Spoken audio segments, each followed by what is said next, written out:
Hello everyone, I'm Sylvia from Fairlight Tarot. Welcome to my channel and welcome to the third episode of all of my tarot decks. Today I'm going to show you all the tarot decks that have been produced by an Italian publisher.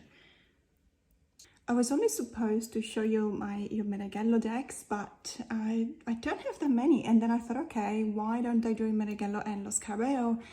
And then it was like 90% of my decks, and I thought, well, I only have like 5 or 6 that are still published in Italy but not by Lo Scarabeo, so I'm just gonna add those to the episode and let's see how it goes. If it's too long a video, I'm definitely gonna have to split it in two, but let's start.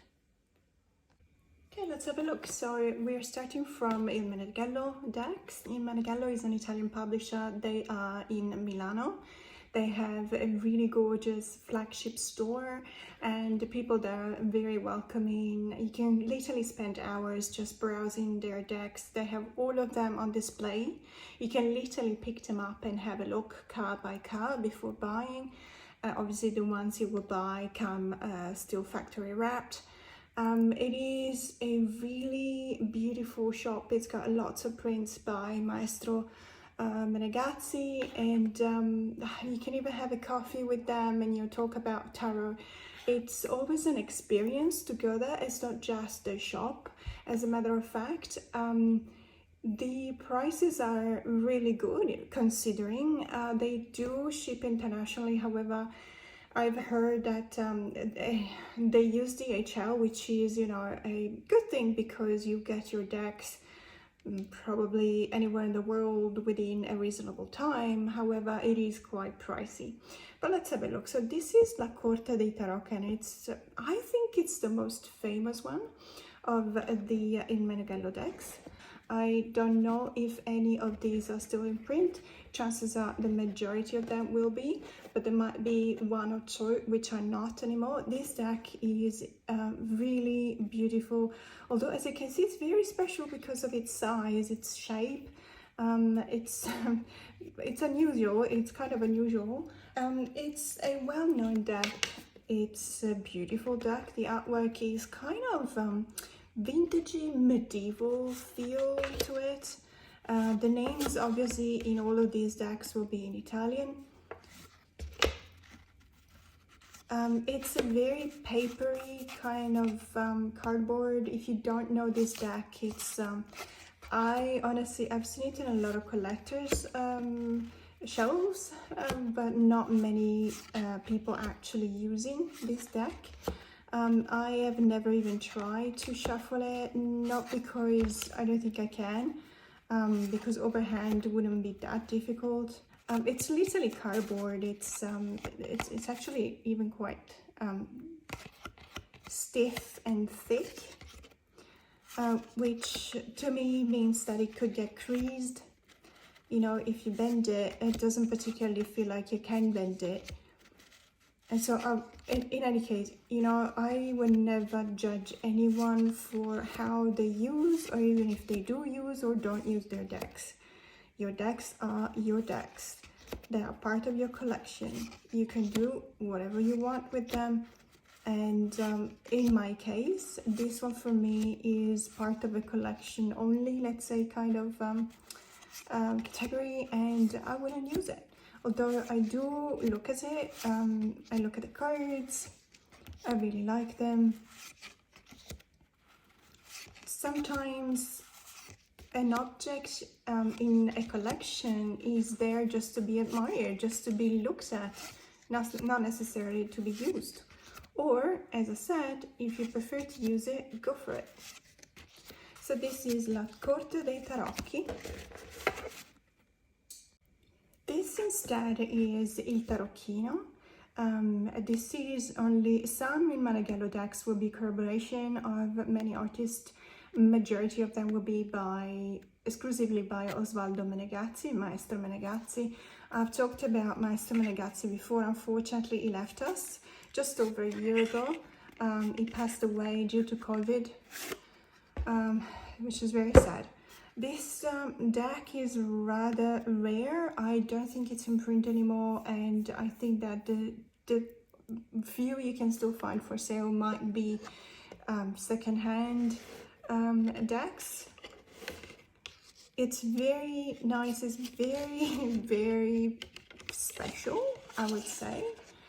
It's the kind of, so if you're not familiar with it, il tarocchino, so in Italian would be the small tarot, and it's basically a zoom in into the cards. So l'angelo is judgment, and as you can see, it's literally zooming in into the card, and it does the same for each and every card. It's just zooming in the image. Most of the time it will show you the faces when it's a person. Sometimes it will show you some of the symbols, the very recognizable symbols. For example, this is the Hermit card. Of course, it will show you the oil lamp, or this is the wheel. It will show you part of the wheel, strength, the Hanged Man. The artwork is very quirky. As you can see, they're very peepish. They are literally just a symbol and a number. This deck is a very precious item in my collection because I know that it's rather difficult to find it now. It's become a rare collector item, even though I can assure you that when I bought it, I thought I would have found, yeah, there you go. So, and just to show you that I'm telling you the truth, when I bought it, I only paid 21 euros. So, you know, it's just a matter of starting your collection early. There's no two ways around that. If you start your collection, if you start buying them even when they're just, you know, 20 euros kind of decks, and this is the small leaflet, even when they're just, you know, a deck that you wouldn't think it will become out of print, you wouldn't think that it will become a collector's item, and yet you know, it happens. And well, I'm very grateful that I have this. So this is il tarocchino. So this is the also by Meneghello, and it's called, I think it's called 22 Major Arcanas in the Music, and it's related to opera, pieces of opera. So I took it out of the sort of box because it was quite tight in there. As you can see, it's something that I really like about Meneghello. Whenever they sell you a box, let's call it a box, they put one of the existing cards in the front, so you actually can choose which card you want. It's not always the same card per each deck. You can literally choose which card you want at the front of the deck you're buying, and I absolutely wanted the star card for this deck. So all of these cards represent a piece of opera. As you can see, this one, for example, says Rigoletto by Verdi, and so on. This is Rossini, Semiramide, Puccini, Turandot, another Verdi, etc. I think it's very interesting, the concept behind this. So associating an opera, a piece of opera, to a specific card. My dad used to be really big on opera. By proxy, I used to listen to it simply because he would put on, you know, opera music in the background practically every day, and I would just listen to it. So ironically, I've come to the point in which if I listen to a song, I would definitely recognize it, in the sense that I can probably even sing a few words, but I wouldn't even know the title. So this is, I reckon it should be translated as the 22 Major Arcanas of Music.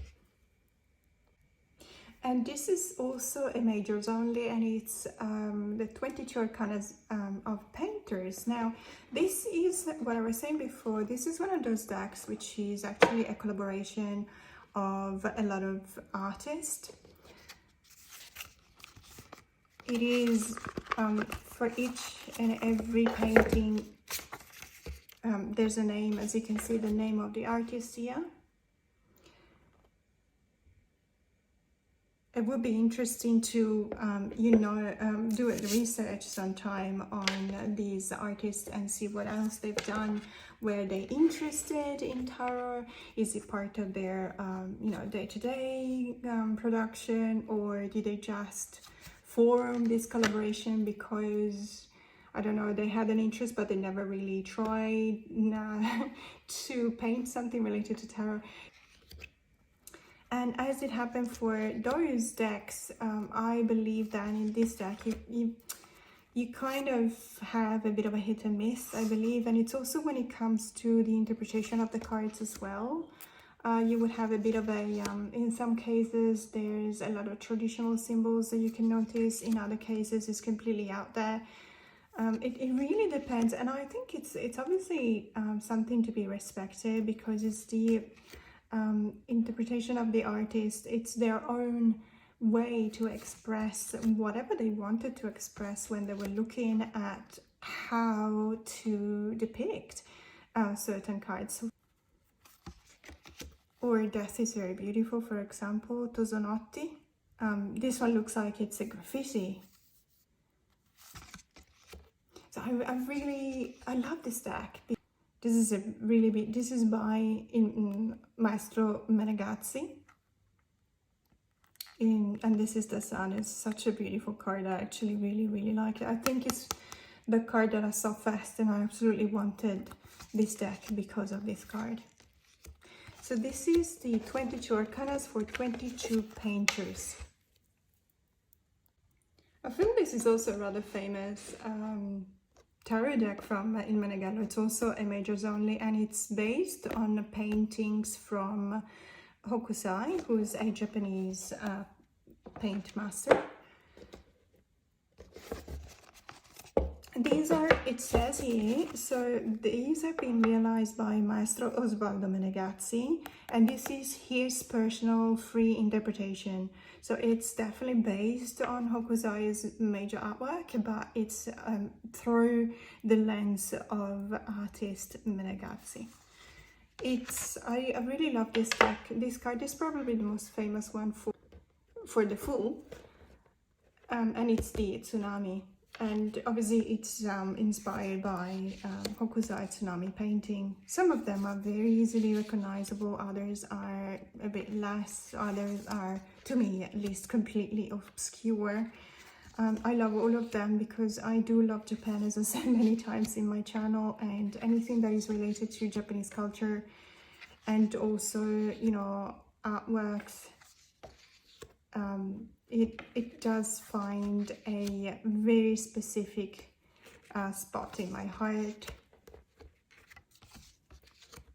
As you can see, all of these decks are in very, so this one is, for example, in art paper, printed on art paper, which makes it, I'd say, almost impossible to use. This is the Temperance card, which is one of my favorite. It makes it almost impossible, you know, to use them, because I really don't want to ruin them, and I have the feeling that this kind of papery cardboard cardstock will not really do well when used. Although I say that, and then I look at these decks at least once every week or so. So obviously I'm not really sticking to my words. So this is the Hokusai Tarot. And the 22 corals for 22 arcanas. I actually haven't seen this tarot deck around a lot. Personally, I think it's gorgeous. There's only 250 of them. It has been printed in 2011. It has been printed in 2019. I found it, when was it? Last August, not last July. So, and mine was number 43. So there's actually, I think there's still a few, you know, around if you want to check it out.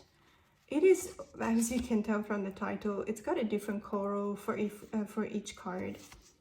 Majors only, as always. I love the combination of colors. The background and the colors of the main subject of the cards is obviously all of them corals, so it's kind of limited in the artwork, but I still love the fact that it does find a way to incorporate the nature of the theme of the deck, so corals, into the meaning of the cards. And I find that this deck is not just beautiful and not just part of my collection because it's a collector's type of deck, but this is probably one of the very few of my in Meneghello decks that I actually use for readings. And the reason is that it's one of my favorite intuitive decks. I know that there's a tag, my top 10 intuitive decks, and I think it was launched by Lisa Papez. So I'll try and take that challenge and show you what I mean with intuitive decks. This world card or universe card is just so beautiful. So this is the 22 corals for 22 arcanas.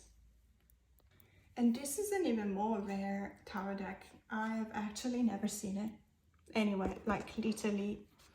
I might be the only one who has this tarot, at least in the, let's say, the English-speaking tarot world. This was, it doesn't say when it was printed, but my deck is number 40 out of 250. This deck is referred to the futurism, which futurism was an artistic movement of the 1920s in Italy. We do have a lot of artists related that identified with this movement. It really advocated for a speed of movement. Futurism was about future, and these artists, they saw, without recognizing necessarily, or not all of them, with the ideology of fascism, they did see a lot of consumerism coming towards us in the future, even though, mind you, it was just the 1920s. So obviously, whatever they recognize as consumerism does not resemble, I think, what we see nowadays as consumerism. I don't want to enter in merit of that.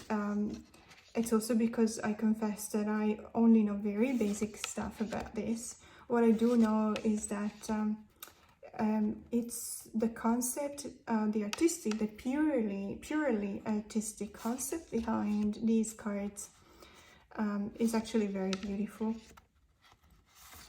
So this is the futurist tarot. And this tarot is the last one. Let me just zoom out a bit. There you go. So this is the last one of my in Meneghello collection, and it's the so it's the story of this painter's mannequin that travels with the painter. So this painter basically goes around with a mannequin with him, and I think it's just this, it's so quirky. The mannequin looks like it's animated. It's not just because it's depicted in scenes where it could literally be a person, a live person, but also because in some cards it's actually showing emotions, human emotions.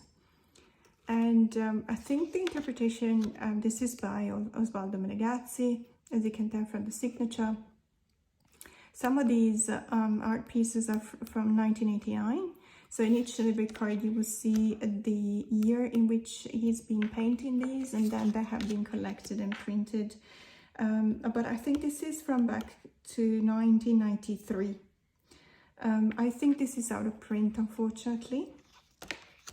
It is a really unique piece. I really like this hermit card.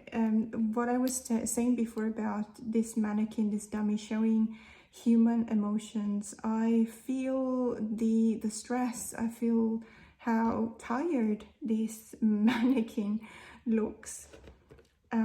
It's the depletion of having tried several different ways and failing constantly, and having to come to the decision of maybe take a step away from everything and just do some introspective work. but you know, but it's not easy. It communicates so much. Or the blindfolded Wheel of Fortune. If anything, this cardstock is the one thing that I'm not necessarily happy about, because it is glossy.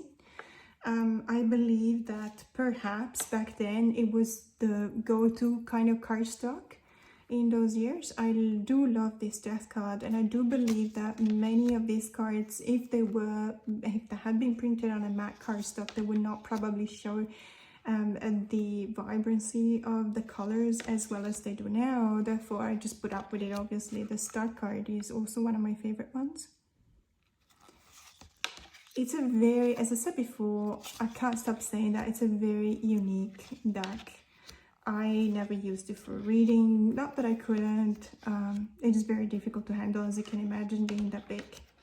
So this one definitely printed in 1993, and my edition is number 745 out of 800. So it might be difficult. As I said before, in any case, I will put the link to the Meneghello shop, which is also in English, by the way, and you can check out with them. And as I said, they're very, very nice. You can send them a message and they'll tell you what's in stock and what's not, and even if you want a quote on the shipping prices. I'm not affiliated with them, but I really, really loved when I went and visited them. I really liked the way they run their shop.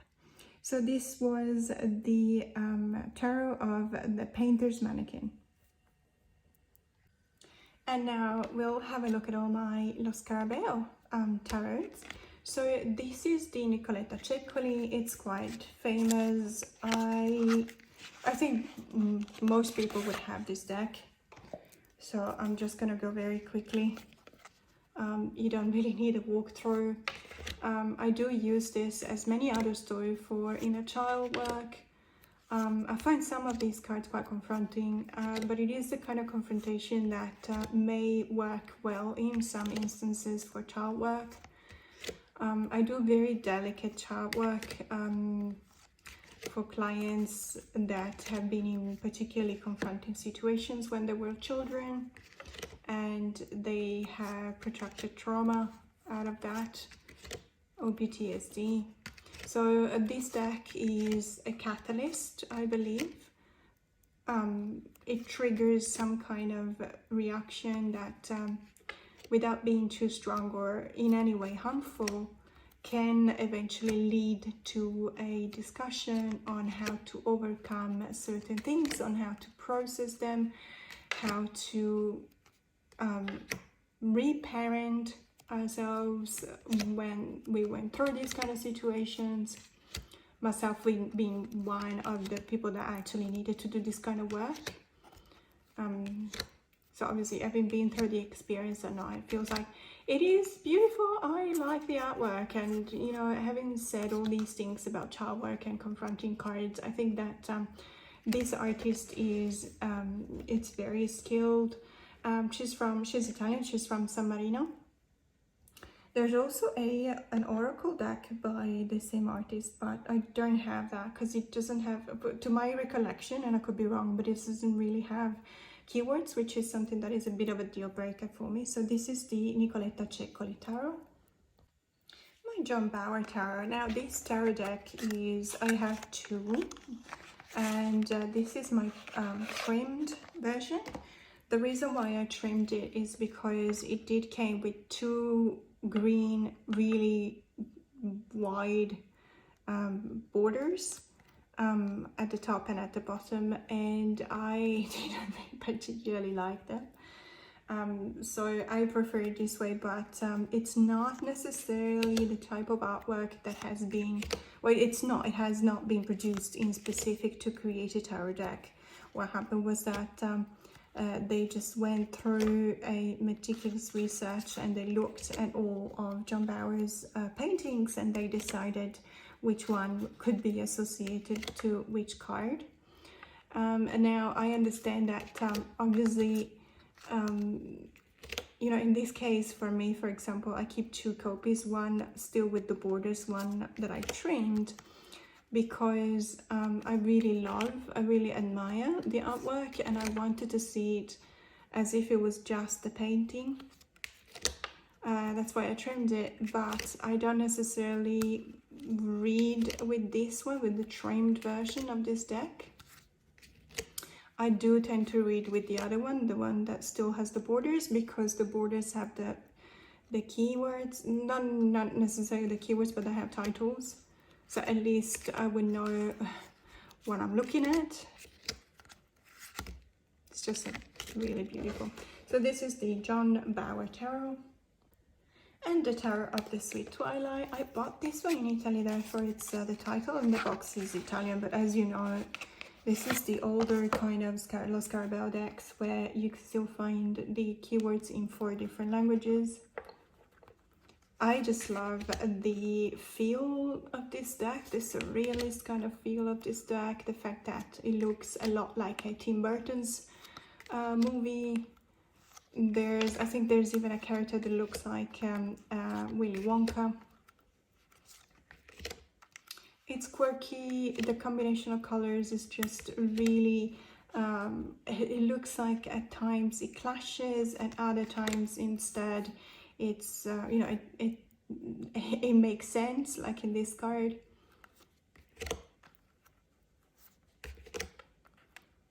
It's quirky. It tells you about a world that is so different from our world that it's one of those decks that I use for dream interpretation, or at least to enter that kind of space.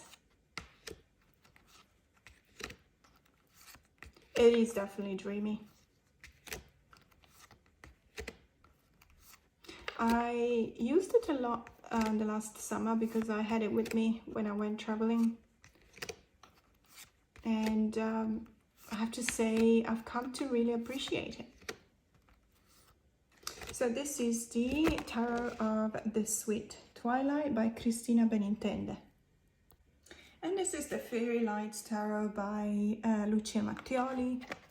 You'd see that, so decks published by Lo Scarabeo are mostly created by Italian artists. Which is, I think it's very nice. Why not? I mean, promoting the Italian artists is, but it's not exclusively Italians. This one has been trimmed as well. I don't have another copy, but I think I would buy it. Honestly though, if you know this deck, it's got some really ugly gray borders, massive. I really don't like what they've done with it. I mean, sometimes it's a bit of a hit and miss with this publisher, isn't it? For anything. I mean, not the art. Absolutely, the art is always beautiful, and art should be subjective. So I'm not talking about that. I'm talking about the actual production value. So the booklet sometimes is very basic, some other times it's very insightful, so you never know what you're gonna get. There's literally no, there's no way to know if it's gonna be something that you're gonna use and read or not. Sometimes, you know, it's very, the borders are very minimalist, they're not obtrusive. Some other times, like in this case, they're just literally going inside the artwork, which is very annoying. I mean, it's such a beautiful artwork. Why would you want to ruin it with, you know, chunky gray borders? And I love the color palette. I love the artwork itself. I love how evocative this tarot deck is. It's very dreamy as well, but not dreamy quirky like the Tarot of the Sweet Twilight. This is very much in the realm of fairy lights. I really like the fact that they called it this way. It's an otherworldly kind of dreamland. So this is the Fairy Lights Tarot by Lucia Mattioli. And the Tarot of the Pagan Cats. This deck, well, it's by Magdalena Messina and Lola Airaghi. This tarot is in my collection because the Eight of Wands is my cat. It's literally my cat. So when I saw, I think I saw a walkthrough once, and I was like, oh my goodness, that's my cat. I have to have this deck. Which is funny because I have two cats, and I couldn't find the other cat.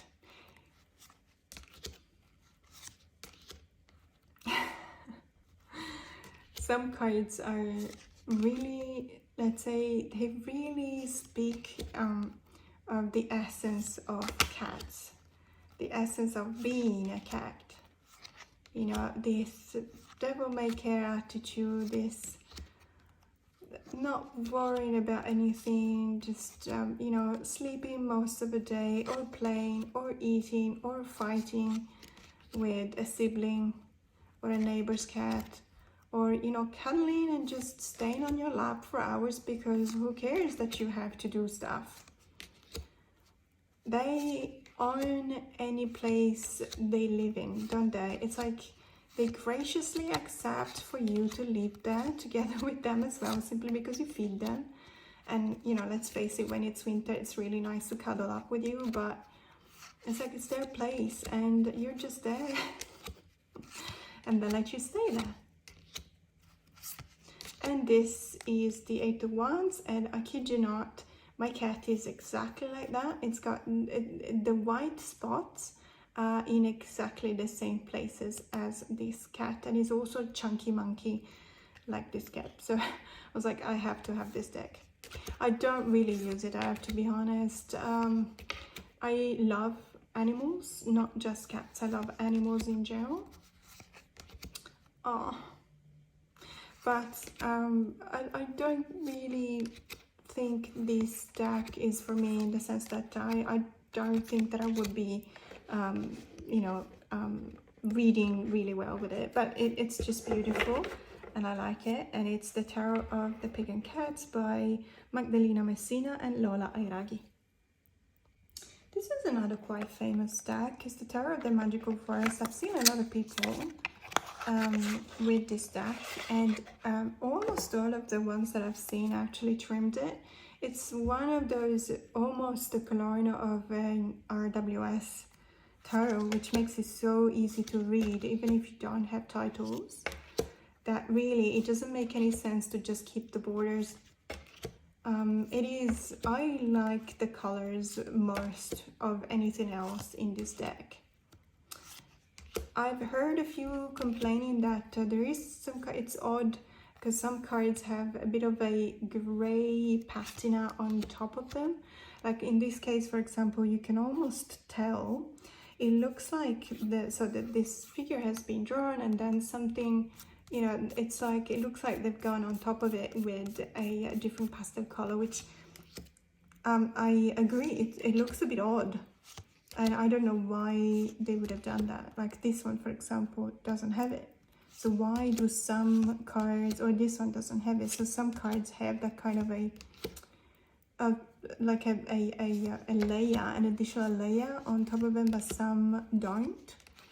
And there doesn't seem to be a specific reason behind it. For example, this one does. But other than that, I like how quirky the characters are because of their massively big eyes. Like this one, for example. As I said, it's a very, very easy tarot to read. 99% of the cards have the typical setup, typical symbology of the RWS. See, for example, this one. The layer on top is so dark that the whole card looks dark. That's really odd. Anyway, so this is the Tarot of the Magical Forest. This next deck is the Tarot of Nightmares, and it's centered upon the comic book character Dylan Dog. I've talked a lot about Dylan Dog in my videos. It's because it's it still is, because they're still printing it. One of my favorite horror comic book characters. He is famous because he's the let's say the investigator of nightmares, and it looks a lot like I don't know, it reminds me a lot of Supernatural, if you watched the TV show, although Supernatural started, I think, in probably 2005, 2006, whereas this comic book was first released in 1988. So it's obviously, it came before that, but it's a very similar concept. So this guy, literally, these are the backs, by the way, really gorgeous. He has a really crazy assistant, and they just, every time that there's a really odd, unexplicable, nightmarish kind of case or an event, they will investigate. It could be anything from a supernatural creature to a ghost to, you know, vampires to really evil. Some episodes are really, they also look at the mysteries of the human psyche, how sometimes humans can become really evil. Each and every card is based on an episode. Every time I go to Italy, I go to this special place where they have vintage numbers, and they still sell them to me at the original, well, not the original price obviously, but at the current price for a new number. So if a new number is €4, for example, I could get a number from 1990 still for €4, which is amazing, because if you know anything about collecting, and this has become a very famous item to collect. If you know anything about collecting, you will know that getting those prices, it's a very good deal. Now, this has become famous also because one of the illustrators of these comic books is Corrado Roy, and Corrado Roy is the author of the Murder of Crows Tarot, also published by Lo Scarabeo, and also recently he's also made another tarot deck which is called the Dark Side of Tarot, also published by Lo Scarabeo, which I don't have yet. It's one of those decks that got lost in the mail during Christmas time, unfortunately, but I will try and get a new copy. So this is the Dylan Dog Tarot. And to remain in theme, there's another Dylan Dog Tarot. The one that I showed before is the publication from 2017. This one though is the original one from, it doesn't say here, but I think it's 1991. And I was so lucky that I could find it because it is become extremely rare. Yeah, it is 1991. It's extremely rare now. You probably can still find it here and there secondhand from maybe on eBay. This was a majors only. Lo Scarabeo in many cases in the 90s have released a lot of tarot deck that had majors only, and I tell you the truth, I think that back then there was a bit of this tradition of reading you know, majors only, even when you were getting the full 78 cards tarot deck. You only read majors only, and it was a very, it was something that it was done back then, and it was very odd. I mean, right now I think it's very odd. I like it because it's got, every card has got a part. It was very odd, but it was the way it was done back then. So this is still Dylan Dog Tarot, but this was the edition from 1991. And also from the 90s, and also based on a comic character, is the Diabolique Tarot, the Black Tarot. This one is to me, it's purely a collector's item. That's the index of the characters for each and every card. It's majors only. The reason why to me it's purely a collector's item is because this is also quite rare. And these are the backs. So Diabolique is another of those comic book characters that I think they started you know, printing them back in the 80s or the end of the 80s, and then it's still on, it's still produced, they still publish them. I don't know if kids these days read comic books, but if they still publish them, it means that there is someone buying them. Otherwise, I can assure that it would just stop. It's very spiky, so the corners are not, they're square, they're not very rounded, so it's a very spiky kind of deck. Also, it's printed on quite literally cardboard. It feels really fragile to me. It's very beautiful, but that's the main reason why, to me, it's mainly a collector's item, because I really would not want to ruin this deck. It was quite difficult for me to get it, and I don't want to ruin it. So it's the Diabolique Tarot. So same thing, this is the Martin Mister Tarot of the Strange Beasts, and Martin Mister is the same.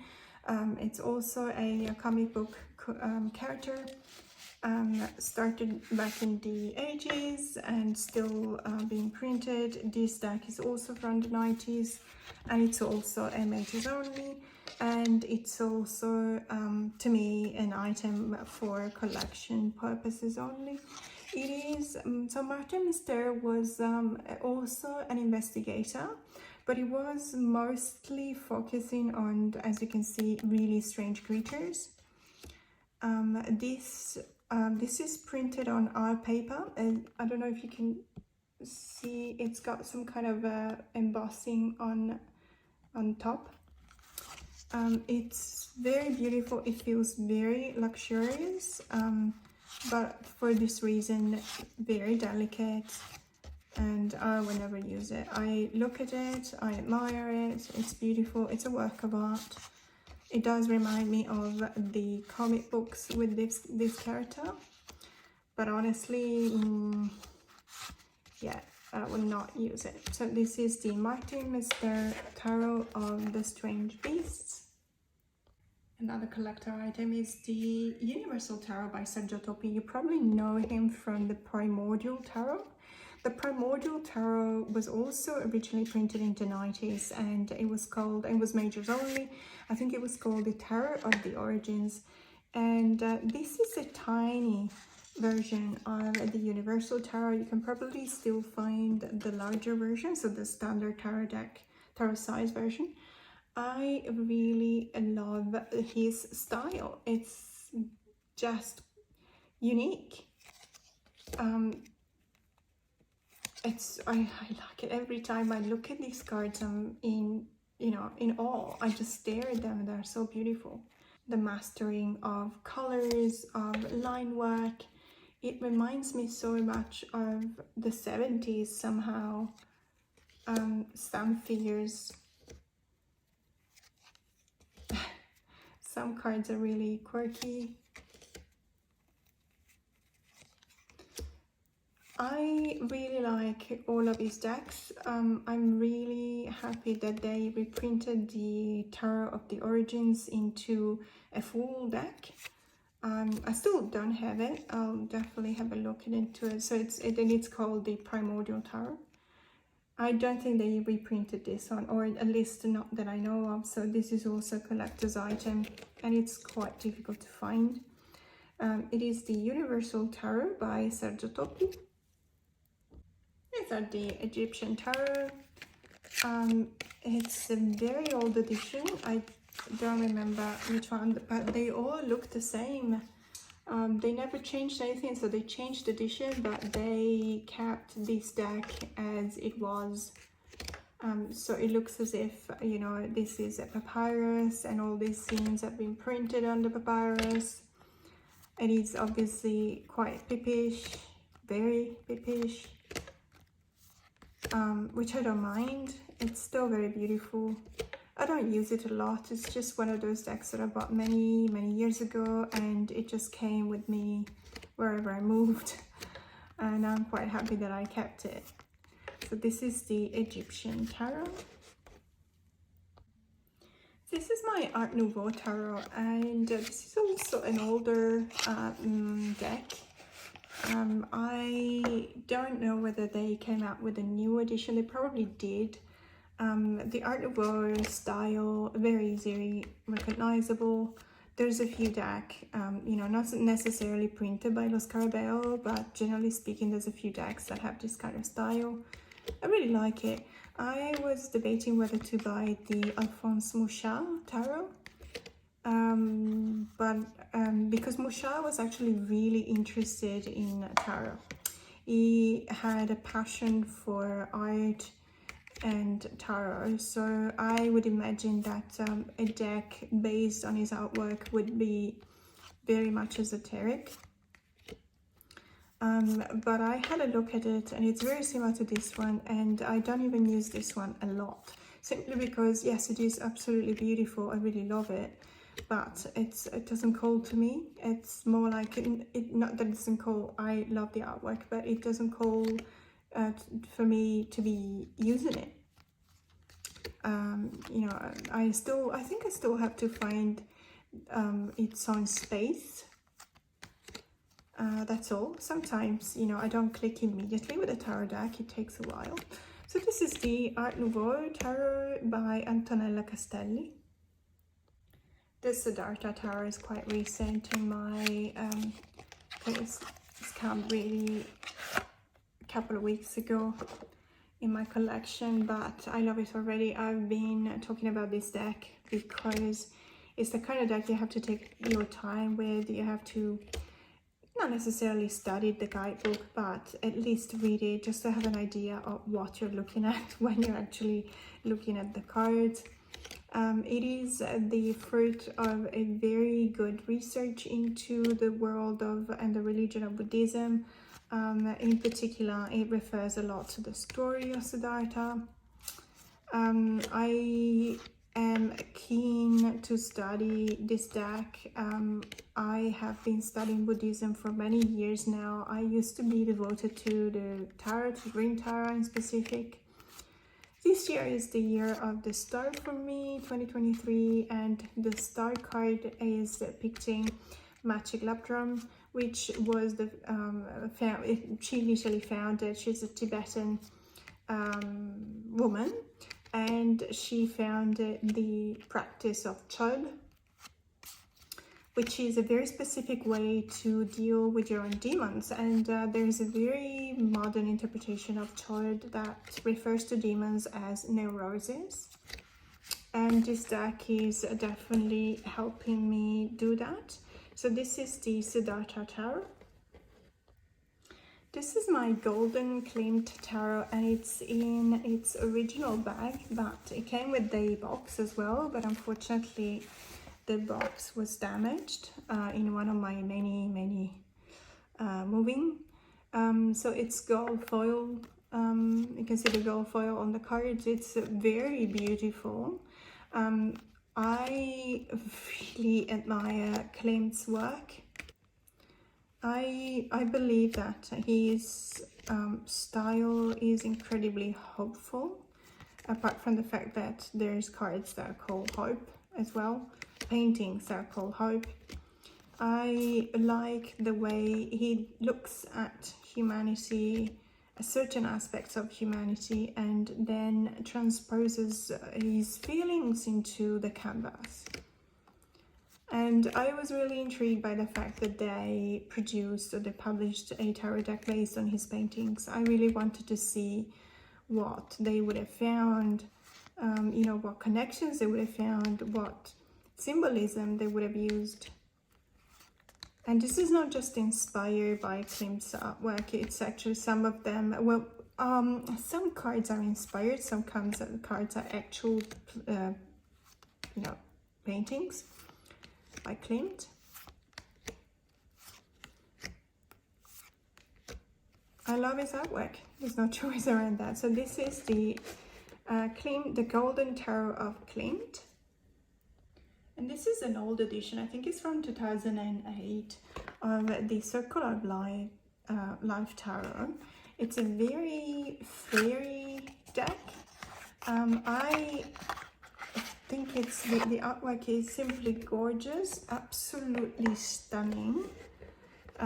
It's one of the first editions. I think now they have different backs. They're even probably gilded, I think, or you know, in any case the edges are colored, and they may have some kind of a different layout at the front as well, although I do believe that the artwork stayed the same. One important detail that unfortunately you don't have in this older kind of edition, you cannot tell, there's no way to tell what's up and what's down. I believe that the latest editions have got some kind of a dot that to indicate the what's up, for example. This one doesn't, and that's one of the reasons why even though I really like this artwork, I mean, it's just absolutely gorgeous, I do not use this deck. I hate the fact that whenever I shuffle it, I just lose track of what's up and what's down. It is a major deal breaker for me. This small card is simply stunning. Every card is stunning, honestly. I just could go on for hours admiring this deck. It's an incredibly beautiful artwork. There's no two ways around it. It's just that kind of fae related you know, realm. As you can see, there's little fairies on the cards. Even the other characters that are not necessarily fairies, but they do live in they kind of look like they live in the same kind of space and the same kind of world.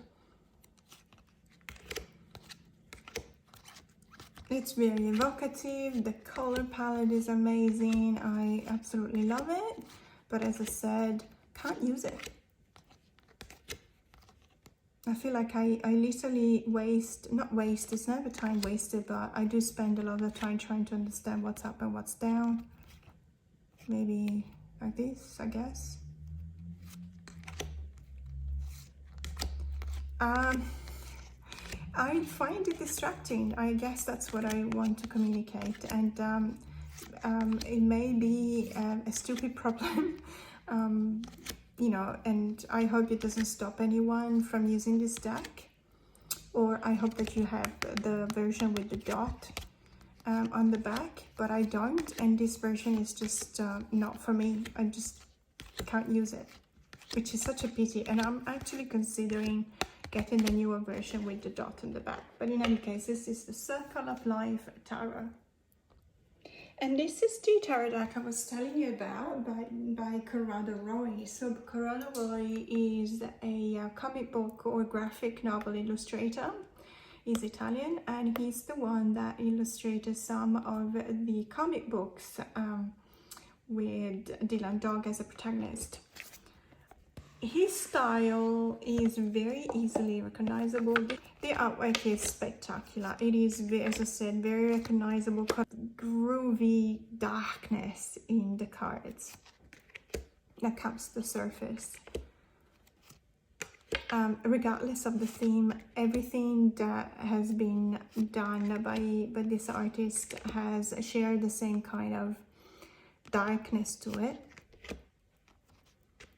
I love the combination of, yes, it's a black and white, but there's so much shading that black and white have more of a tint to them, if you know what I mean, and it looks like it's actual shades, different shades of gray.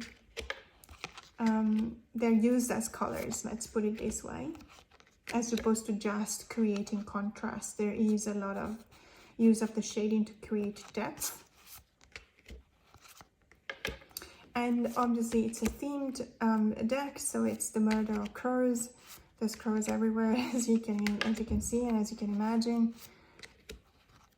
I love it. I used to have the special edition which had splashes of red, like blood red, on the cards. I don't know why I rehomed it. I did not know how rare it was. I know now, and that was a huge mistake, and I'm deeply regretting it, but you know, it is what it is. It happens. I have this one and I really like it. So this is the Murder of Crows Tarot by Corrado Roy. I was talking about this deck, so this is the Tarot V by Alejandro Colucci, which has the same kind of production, like a special edition, let's say, in a 2-part box. As I was mentioning before, the guidebook on this deck is really worth a look. It's really worth reading. And I don't know whether this is a debate that I want to get into, but if you're an experienced reader, you know how to read RWS without a book. What I'm saying here isn't that you should read the book because you wouldn't know how to read a deck without the book. That's not what it is. What I'm saying is that there is so much of the author's interpretation of the card in the book that is actually worth it to spend some time with it. And it's also because this is not a RWS clone. Yes, it does retain some of the symbology. If you have the moon card, you will see the moon in the card, but there is so much more. Some of these images, I believe they also come from many movies that have been made, you know, with vampires. Tarot VV stands for vampire. This is definitely Interview with the Vampire. This gives me so much Brad Pitt vibe, which is totally fine. I don't think it was a rip-off. It just simply acknowledged the fact that Interview with the Vampire is one of the very first and unique also movies that have been made with that theme. I really like the way the world is depicted in this deck. It's a kind of a very strong, you can tell the sadness, the melancholy, the sadness, the fact that everything has gone in the wrong direction. This deck gives me that kind of feeling in which everything has been going in a certain direction of despair for so long, and even more so Tarot Z. This one does have that kind of romanticism brought in by the fact that it's a vampire themed deck. But this has gone on for so long that you just kind of accepted it, and it has become a world of its own. It's not a world that is fighting anymore. It's a world that has been going through the process of grief and has reached acceptance. I might be completely wrong, of course. This is just my interpretation, and I want you to take it with a grain of salt. But I do really like this deck. It's the Tarot V by Alejandro Colucci. And to remain with the same author, with the same artist, this is the special edition of Tarot Z by Alejandro Colucci. I am really glad that I got the special edition, even though it doesn't have much differences, if I have to be honest. This is another guidebook that I highly recommend because of the, let's say, the depth that it gives you when it talks about the cards. These are the backs, by the way. Same production quality, same kind of really glossy cardstock. This is my favorite deck in all of my decks. And the reason why, it's just, I really noticed the directionality. It looks like it's this figure that almost doesn't even want to be on the card. It's almost out of the card. It's almost touching the frame, and it's absolutely not paying attention to whatever is that they are leaving behind them. And yet, they are dragging along a human being, I guess, but a figure. With such nonchalance that, to me, that is the perfect way to look at the darkest or the shadowy part of death. The fact that it's an ending, and there's nothing that we want to take from that has ended with us. That is the shadow side of death to me. When there is a rebirth, because that's the meaning of death after an ending, but it's from a completely clean slate. So this deck to me paints this kind of world in which, as I was talking about when we were looking at Tarot V, this is Tarot Z. Z stands for zombie. obviously. And I have to admit, some of these cards also remind me of World War Z, so they might also be taken from some of scenes of the movie. Probably less so than the Tarot V, but it's got the same concept. It's a world that has survived something incredibly tragic, has found its own new dimension, and it just lives with it. And whatever is left behind that may remind us of what the world was before there was this, outbreak, doesn't have the same meaning anymore. I mean, this is a famous bridge in London, but you've got gravestones in here, which is not the case, obviously, now. I really love the sense of letting go of this deck. Perhaps because we are going through times of uncertainty. I can really feel this, and I was talking about this, I think yesterday on Instagram. I was saying this is the first time in 2 years that we have no retrograde planet. And yet, to me, this is just not that favorable a moment. It feels like everything is falling apart around me.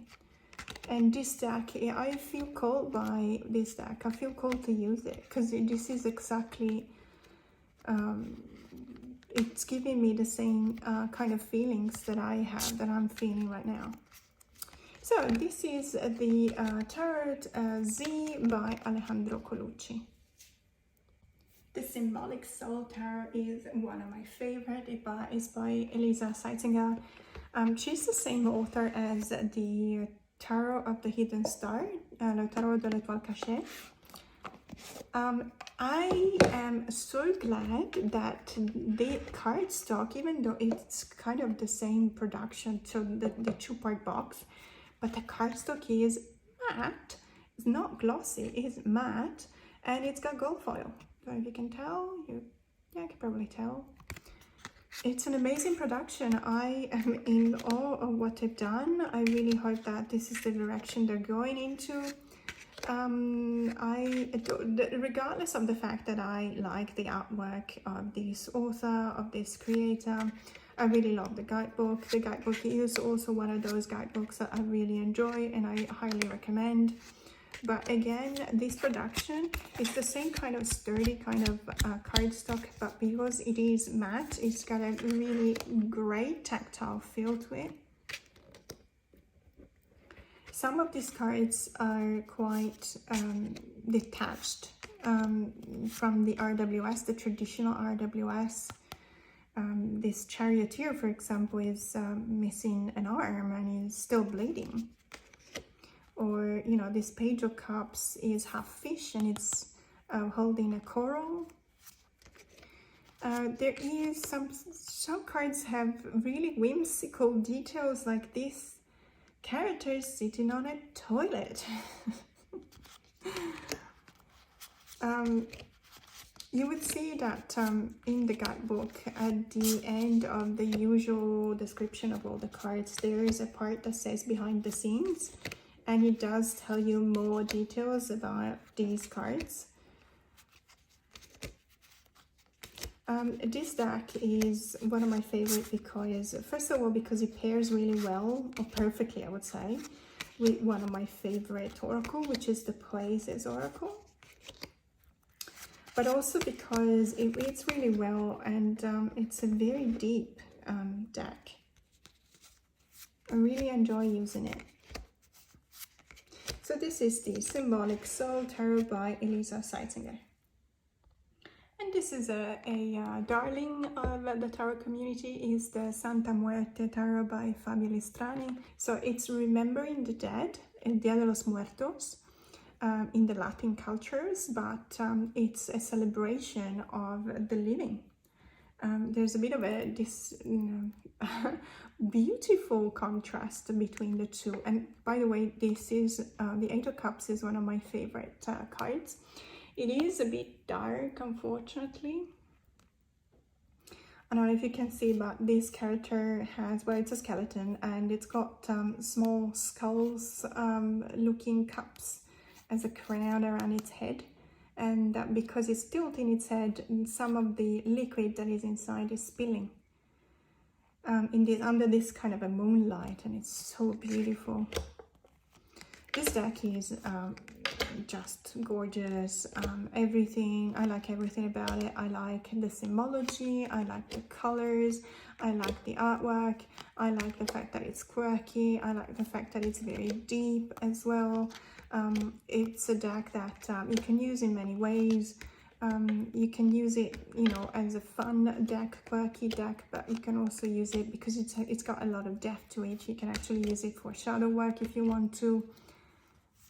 The only thing that if I may say, that I don't like is this really weird borders.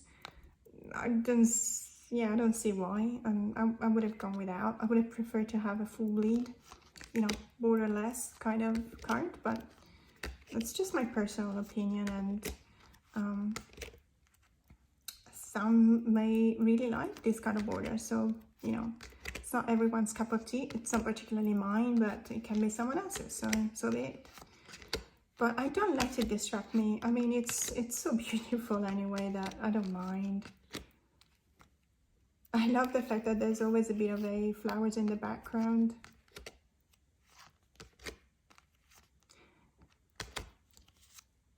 Such a beautiful deck. So this is the Santa Muerte Tarot by Fabio Listani. And this is the Tarot of Oppositions. It's a very special kind of tarot. Well, first of all, I'm so glad I got it because I got it for only $8. It was on the Mind, Body and Spirit Festival here in Sydney.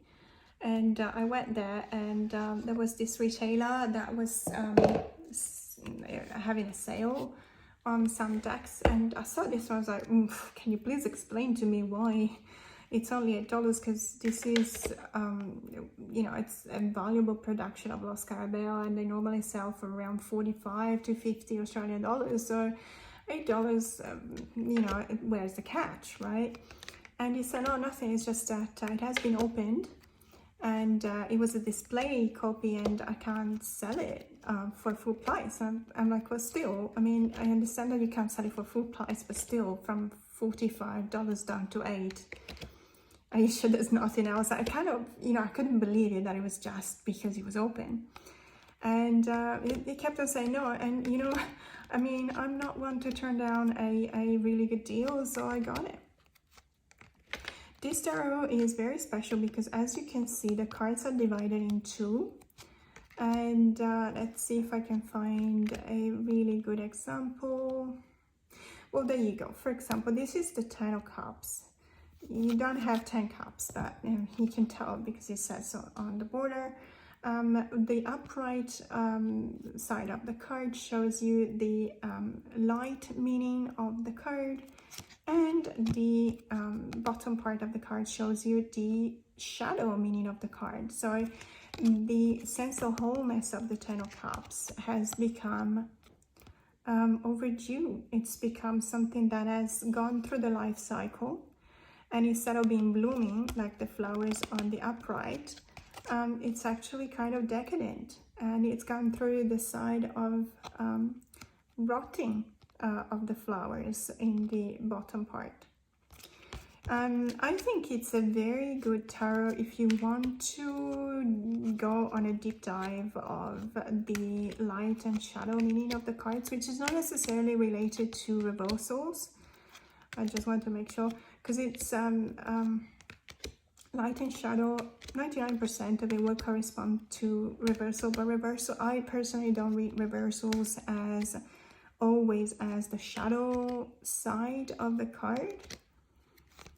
There's at least 5 or 6 different ways to read reversals. So sometimes it's related to timing, not being in the right timing. Sometimes I go back one card. So if I've got, for example, a 3 of Swords, I go back to the 2 of Swords in the upright position, because the 3 of Swords upside down tells me that I have been so stuck in that 2 of Swords and the impossibility to choose that I take at the end, just to move forward, I've taken the wrong choice. So I need to take a step back and look at what I was considering. So there's so many different ways in which I read reversals, and to be completely honest, I only read reversals in very smallish kind of spreads, very simple spreads. So if it's a 1 card pull or a 3 cards pull, for example, I do. However, I don't read it when there's a complex spread with very specific positions, because I believe that I convey the sense of either light or shadow of the card depending on the position on the spread, but also depending on a lot of other things like which cards are around it, etc, etc. I'm going to do a series on how I read tarot, and how to read reversal will be one of the episodes. But in any case, so this is the Tarot of Oppositions by Pierluca Zizzi and Michele D'Aloisio. I'm going to show you these decks all together, and the reason why I do that is because they are all from the Total Tarot magazine subscription that I have. They may look a bit odd if you don't know a Total Tarot magazine. They may look a bit odd to you, especially the boxes. These are totally legit. It's actually a collaboration between Lo Scarabeo and this publication, which is called Total Tarot. Lo Scarabeo has ceded the rights to publish some of the decks that they normally publish. What will happen is that as there are, in some rare occurrences, there are slight differences. The one that I wanted to show you, so obviously this subscription has started in Australia only recently, I think a couple of months ago, but it's been going on in the UK for a longer time. So I think that in the UK, for example, you get the latest numbers could be number 30, I'm guessing, or something like that, whereas in Australia we're still around, I think, number 8 or 9. So there's basically there's half a deck in every number. So you end up with a few decks. So the main differences, for example, in the Golden Art Nouveau Tarot is the size, as you can see. This is standard tarot size, but you get a larger kind of cards.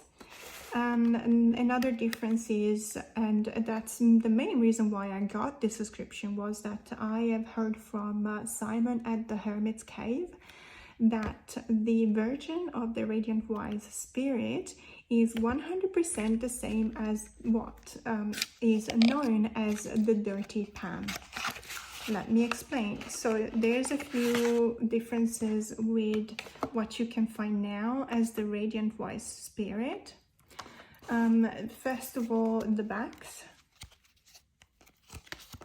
So these squares in these backs are smaller, and they are the exact same size as the ones in the Dirty Pam. Matte or semi-gloss card finish. What else? It's got more saturated colors, as you can see, and it's got white borders. The Radiant Wise Spirit you can buy now from Lo Scarabeo has really glossy cards finish, and it's borderless, and also the squares in the back are larger, therefore you have less of the lilies. I think this is it, but in any case, this is the same as the 2017 Dirty Pam that's been called Dirty Pam. I really like the vibrancy of the colors. I like the fact that they saturated, they really tweaked the saturation slider in the post-production here. I like it. It's, you know, it's an RWS. Everyone needs an RWS, I believe, because the symbology is here, it's right here, and you don't have to look anywhere else. And if you can have a deck that is slightly different, let's say maybe the colors are more down your alley, like in my case these are the colors that I prefer, then why not? So this is the Radiant Wise. There's other decks. As you can see, you can get the Harmonious Tarot, the Lima Tarot, the Fairlight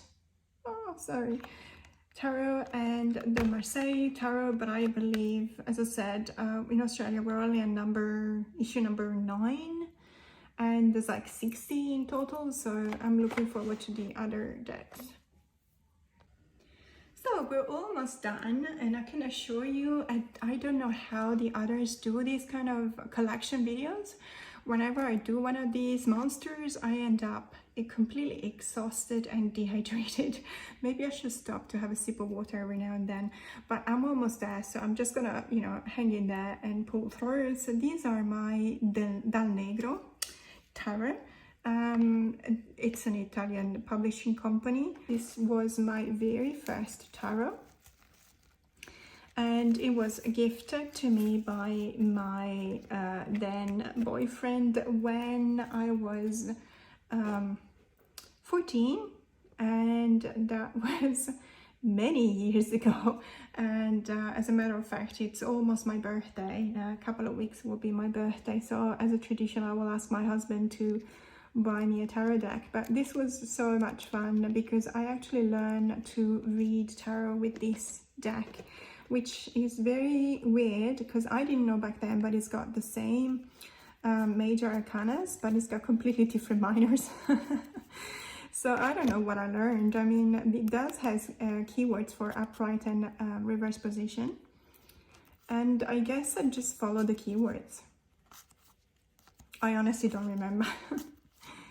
I still do every now and then I read with this one, but it's more similar to a Sibylla, if you know what a Sibylla is. Like, it's a divination tool based on cards, but it doesn't have a system of arcanas. But it's very interesting. I love the artwork. It's very quirky, and I love the color palette. And can we please talk about these backs? They're just amazing. I mean, look at this. In any case, this is the Tarot, which means the diviners, the fortune tellers tarot by Sergio Ruffolo. Another Dal Negro deck is, this one is more famous, I think. It's the Mitelli, Giuseppe Maria Mitelli Tarocchini from the 17th century. This one is, well, originally I only paid 30 euros, as you can tell, but I keep it in my collection. It's actually a tarot deck that I don't know a lot. I don't know very well.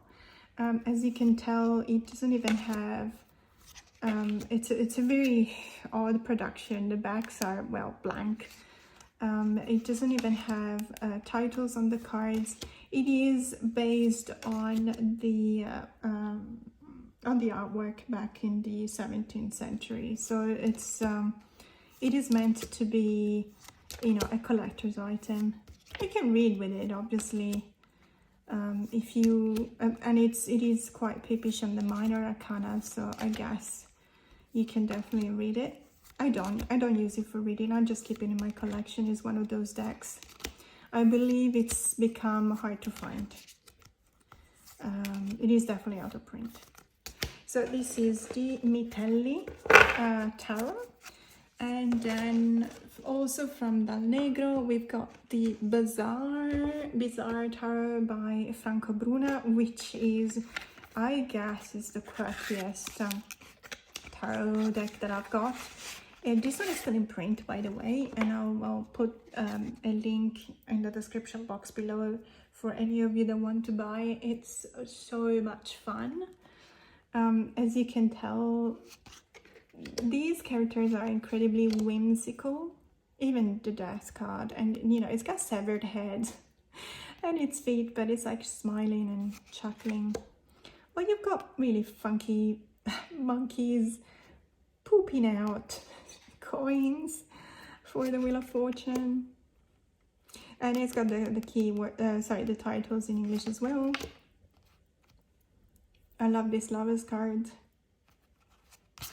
It's a very specific kind of artwork. I just enjoy looking at this deck. It's so quirky, so much fun, very, very, very, very, very picky, as you can tell. This is the style of decks that we use in Italy to play with bridge size cards. And each and every region, and sometimes even inside the region, each and every city will have a different take on the cards. So you can actually collect playing cards from different Italian cities in Italy as well, which is kind of cool. I love the swords. They're red or orange. So this is the Tarocco Bizzarro, the Bizarre Tarot by Franco Bruna. And the last one from Dal Negro is a very esoteric tarot. As a matter of fact, the name of the tarot is Tarocco Esoterico Egiziano Enoil Gavat. So the Egyptian Esoteric Tarot by Enoil Gavat. Enoil Gavat is an anagram. I don't actually know the name of the author, but it's an anagram of Enoil Gavat. I should have probably checked that out. Sorry about that. So these cards, I've used them a lot. I've used them for many years. And these are the backs. Everything is a symbol, and there's a lot. You've got a time indication from the 12th of October to the 21st of October. You've got Hebrew letters, you've got zodiac signs, you got planets indications. You also have, I don't know why would they put the number of the card out of 78 cards, which I guess has got some kind of, interpretation as well. It's got obviously the title, but it's got a keyword and then some more keywords in here. The elemental sign. So this is definitely a study deck. It definitely teaches you so much. If you have the patience to go through it, you don't even necessarily need the guidebook. It just has everything you need to know. It's in there. It's on the card. But it's also a deck that you need to take your time when studying that, because it's not necessarily, as you can see, the easiest thing to use. Also, because of so many elements, they kind of had to go with a larger kind of size, which makes it not the easiest deck to use in my collection. But I did use it so much, and it's got a kind of a different interpretation. As you can see, betrayal is the keyword for the 10 of Wands, which is not what we usually see in an RWS. But it's just, the kind of, and it's got, for example, Malkut here, it's got the Tree of Life, so the Kabbalah symbology in the majors as well. As I said, you could spend, I'd say months looking at this deck and studying it. It's very interesting. The artwork itself, it's a bit Art Nouveau to me. Probably the color palette is not my favorite, but it's a deck that I know very well because I've been studying it a lot. And these were all my Dal Negro decks. These are my two Italcards deck, and these are famous because the artist behind these decks is Amerigo Folchi, who's another recognized tarot maestro of Italian origins. Unfortunately, I don't have the box of this one. If I did, it would be incredibly valuable. It's the mythological tarot. So let's have a look. It's a very old... Well, I bought it. It was probably one of the very first tarot decks that I bought. I really like it. It's got really beautiful artwork and colors. It's got I think that it was the time in which I was still reading just the majors, because I was still not very well read, let's say, on the minors. And so, as you can probably tell, or maybe if I do this, you can tell. Yeah, you can definitely tell. I've only been using the majors because obviously you can tell how well worn out they are.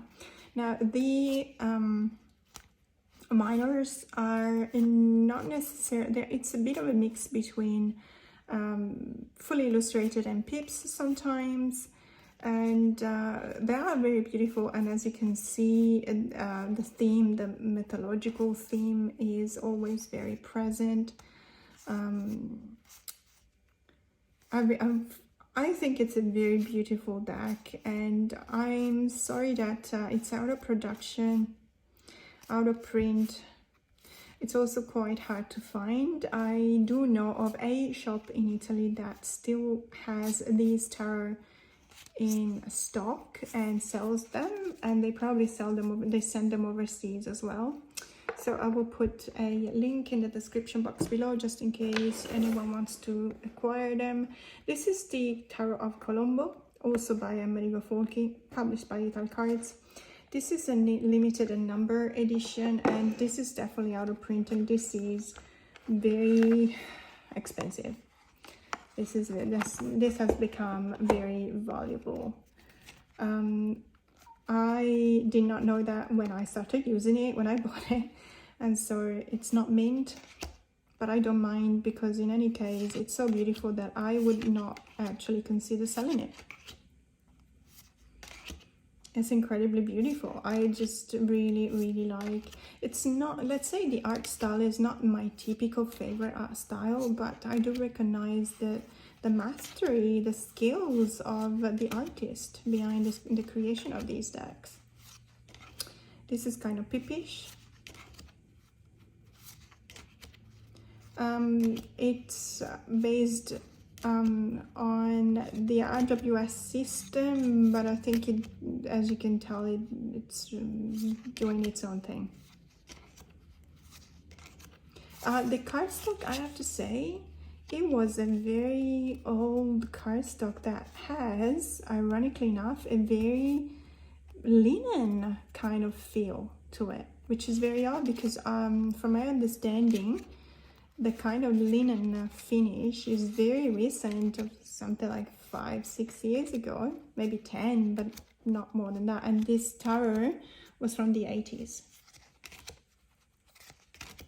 So I don't really know whether they were precursor of this kind of finish, or maybe I'm completely wrong. This is not linen. It feels like linen, but it's not, which could be the case. But in any case, so this is Il Tarocco di Colombo, so Colombo's Tarot by Amerigo Fulci. These were my 2 Italcards tarot. And with this deck, I am concluding this video today. This is published, this is the Cartomancia 184, or it's also called Cagliostro, Tarot of Cagliostro, and it's published, used to be published by Modiano. This deck in this edition is still available. However, the original one that was published with the name of Cagliostro Tarot is not available anymore, and this sells for like 300-400 euros. This is a deck that has been used so much. I really, it's got a lot of symbology, as you can tell. And keywords and titles, and you know, the planet. It's got keywords for upright and reverse positions. The minors look like playing cards, as you can tell. But I use this deck, I don't know, there was a time in which a friend of mine and I lived together. We shared an apartment in the Netherlands, in Leiden, and we were both into tarot. and we were just using this deck every day. We were reading each other's cards. We were, you know, buying tarot decks together, and this was the one that we were using again and again and again and again, and yeah, and it's as you can tell, I mean, it's become all yellow. Which is, you know, it's kind of nice. I like seeing that because it reminds me of when I was first reading tarot. So this is the Cartomancia 184, also called Cagliostro Tarot in a different edition. This is published by Modiano, and this was the last deck of my tarot decks that have been published in Italy, so by either in Meneghello or Lo Scarabeo or Modiano or Italcards or Dal Negro. Thank you so much for staying with me till the end of this video. If you like this video, please consider subscribing to my channel. More to come. Have a great day.